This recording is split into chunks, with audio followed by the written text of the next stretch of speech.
Hello and welcome to Therapy Book Thursday.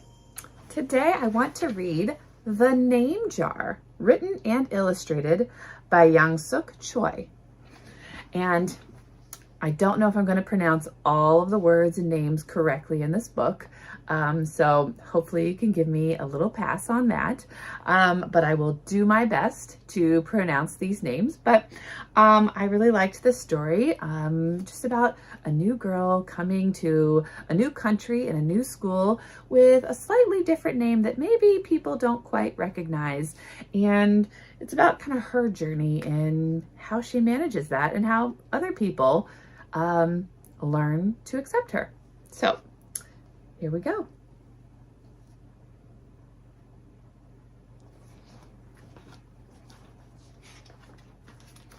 The Name Jar.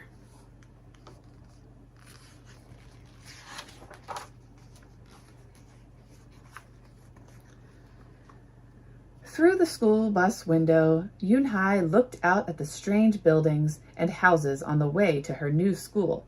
It was her first day, and she was both nervous and excited.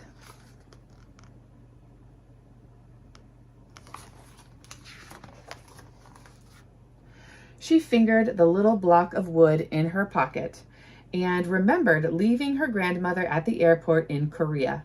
Her grandmother had wiped away Unhei's tears and handed her an ink pad and a small red satin pouch. "Your name is inside," she had said. "My name?" Unhei had wondered. Again, she took out the red pouch to look at the wooden block with her name carved in it. As she ran her fingers along the grooves and ridges of the Korean characters, she pictured her grandmother's smile.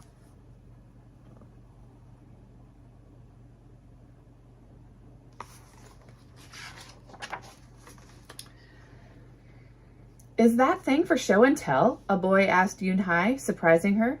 Unhei looked up as more kids leaned over. "No, it's mine," Unhei answered, quickly putting the pouch back in her pocket. "Are you new here? What's your name?" a girl asked. "Unhei," said Unhei. "Unhei?" the girl asked, scrunching up her face. "Ooh, ooh, ooh, nay!" some kids chanted. No, Unhei corrected. "It's spelled U-N-H-E-I. It's pronounced Unhei." "Oh, it's Unhei," the boy said. "Like you, hey, what about hey you?" Just then the bus pulled up to the school and the doors opened. Unhei hurried to get off. "Unhei, bye-bye," the kids yelled as she left. Unhei felt herself blush.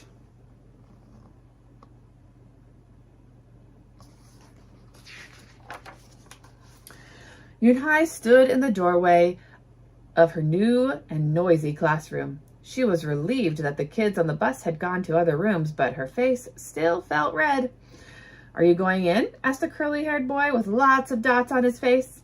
"You're the new girl, right?" he asked cheerfully. Unhei nodded, and before she could walk away, the boy took her hand and pulled her through the door. "Here's the new girl," he announced so loudly that the teacher, Mr. Kokotos, almost dropped his glasses. Mr. Kokotos thanked him and greeted Unhei. "Please welcome our newest student," he said to the class. "She and her family just arrived from Korea last week." Unhei smiled broadly and tried not to show her nervousness. "What's your name?" someone shouted. Unhei pictured the kids on the bus. I haven't picked one yet," she told the class, "but I'll let you know by next week." Mr. Kokotos showed her to her desk, and she felt many round, curious eyes on her. "Why doesn't she have a name?" she heard someone whisper. "Maybe she robbed a bank in Korea and needs a new identity," a boy replied.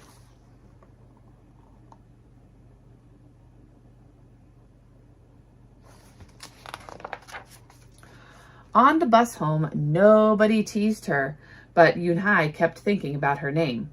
"How was school, Unhei?" her mother asked when she walked in. "Did you understand the teacher?"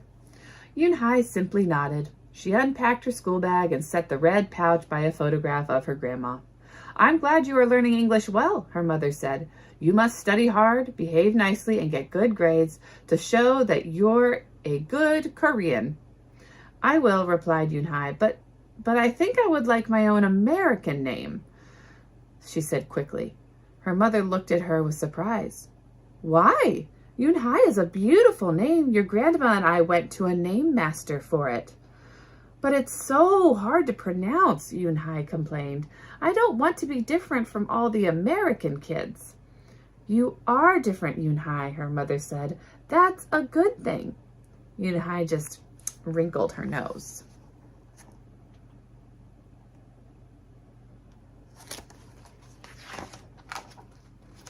Later that day, Unhei and her mother went grocery shopping in their new neighborhood.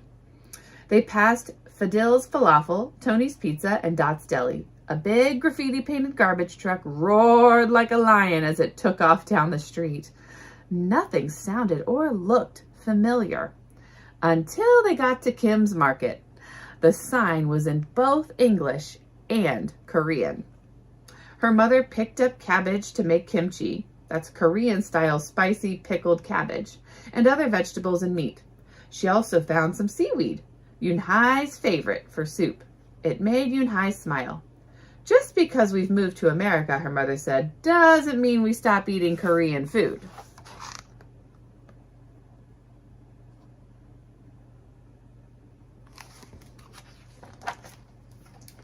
At the checkout counter, a friendly man smiled at Unhei. Helping your mother with the shopping, he asked. Unhei nodded. I'm Mr. Kim, he said. What is your name? Unhei, she answered. Ah, what a beautiful name, he said. Doesn't it mean grace? Unhei nodded again. My mother and grandmother went to a name master for it, she told him. A graceful name for a graceful girl, Mr. Kim said as he put their groceries into bags. Welcome to the neighborhood, Unhei.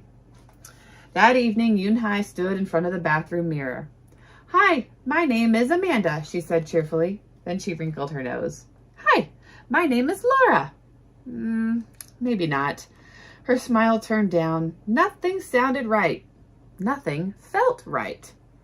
I don't think American kids will like me, she worried as she began to brush her teeth. Ha'i ma nam id shuzi, she said to the mirror with her mouth full of toothpaste.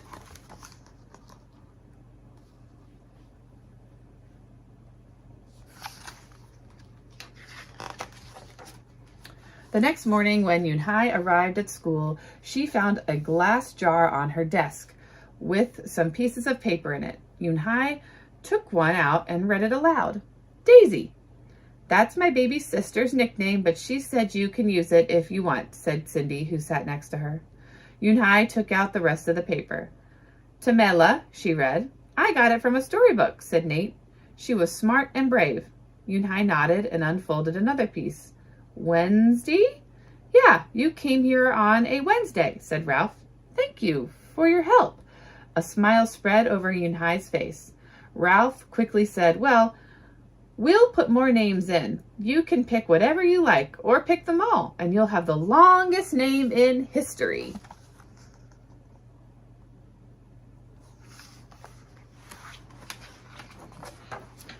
At 3 o'clock, the bell rang for the end of the school day. Unhei looked out the window and saw it was sprinkling.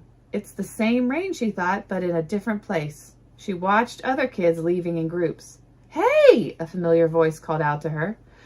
Unhei turned around to see the curly-haired boy again. I'm Joey, he said. And you? Don't you have any name? Unhei thought for a moment. Well, I can show you, she said, and took out the small red pouch. She pressed the wooden block on the ink pad and then stamped it on a piece of paper. This is my name stamp, she said.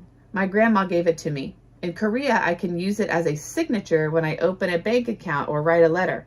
And whenever I miss my grandma, I use it to fill a piece of paper. Want to try it? She offered the stamp to Joey, and he carefully inked the stamp and pressed it hard on the paper. The red characters gleamed against the whiteness. Wow, that's beautiful, Joey said. Can I keep the paper? Sure, Unhei said. And then the two of them shared her umbrella as they walked to the school bus.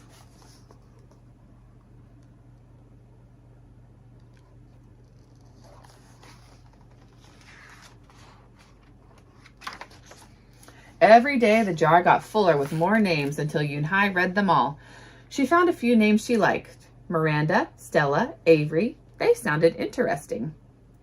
I hope you choose the name I put in, Marco told her at snack time.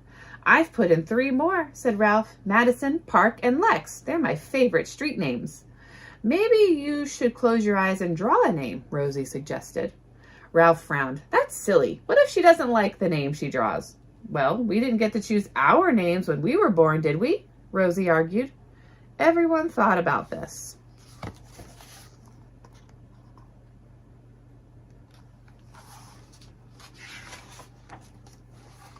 When Unhei got home from school that day, her little brother ran to give her a letter. It was from her grandma.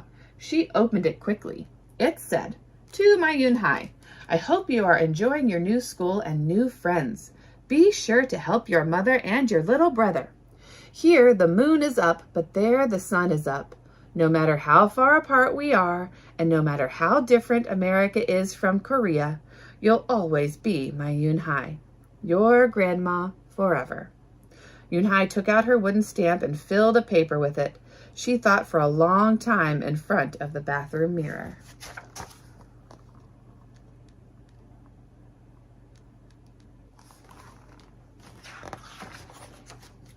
On Saturday, Unhei walked to Mr. Kim's store. Mr. Kim was helping a customer, but he looked up and greeted her. "Hi, Unhei." "Hello, Mr. Kim," Unhei replied. She felt as if she was back in her old neighborhood in Korea. "Hey," said the customer, turning around. It was Joey. "Your name is Unhei?" he asked her with his eyes open wide. Unhei looked quickly at Mr. Kim, then turned to Joey. She nodded slowly. "Yes, it's pronounced Unhei, and it means grace," Mr. Kim nodded. "Unhei," Joey said slowly, and this time perfectly. It made Unhei smile. "I'll have it ready for you tomorrow," said Mr. Kim to Joey. "Thank you, Mr. Kim. See you Monday, Unhei," Joey said to her. He left before she could ask him why he was at the store.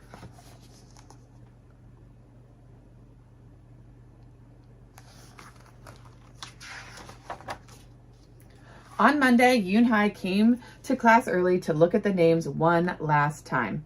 But the jar wasn't on her desk. Instead, there was a single piece of paper with a name on it. Unhei slipped it in her pocket. "Where's your name jar?" Ralph asked as soon as he saw it was gone. "I don't know," Unhei said. "It wasn't on Mr. Kokoto's desk or on any other desk, and it wasn't on the counters or any of the shelves." As other kids arrived, they helped look. Soon Mr. Kokotos came in and Ralph shouted at him, "The name jar is gone! The jar with all the names in it!" "Gone?" Mr. Kokotos replied. With a look of concern, he asked, "Unhei, did you get a chance to read all the names?" Unhei nodded. She took a breath. "I'm ready to introduce myself," she said.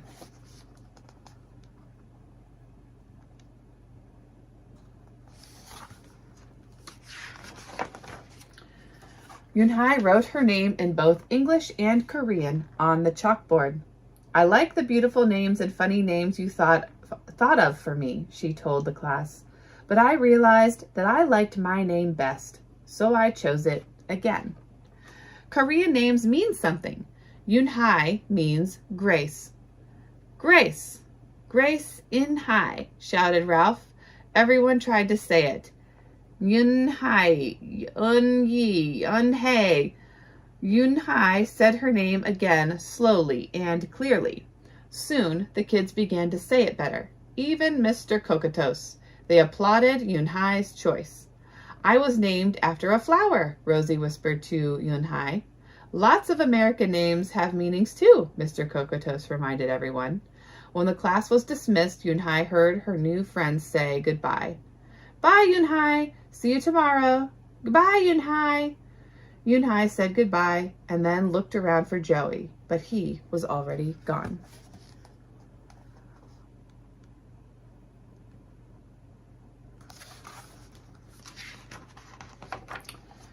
"Unhei, Unhei, come downstairs," Mother called up to Unhei. "Your friend is here."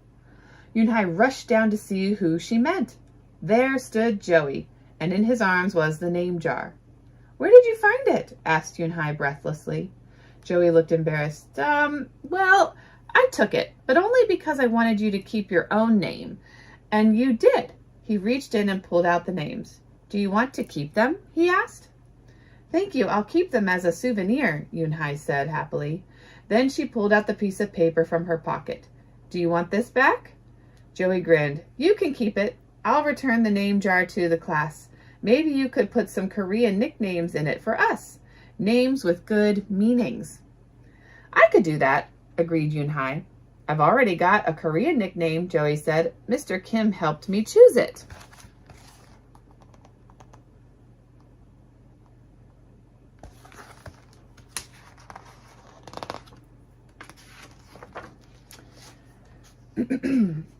Carefully, she pulled a small silver felt pouch from his pocket.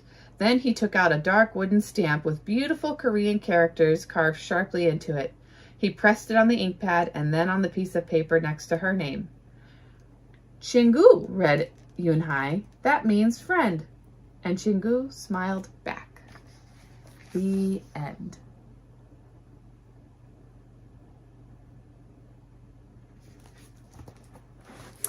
I hope you enjoyed the book we read today and you learned a little bit something new, maybe about some people who are from Korea, or maybe just about your name and what makes you special and unique no matter what your name is or what you look like, because everybody is different and special and unique in their own way. Thank you for joining me today. As always, for all of the books that I read, these can be found on my Amazon list, which is linked in the description here. And you can find these at your local library, which is where I found this one. And you could probably find them in many other bookstores in your area if you choose to shop at a local bookstore as well. Thank you again for joining me, and I will see you again next week.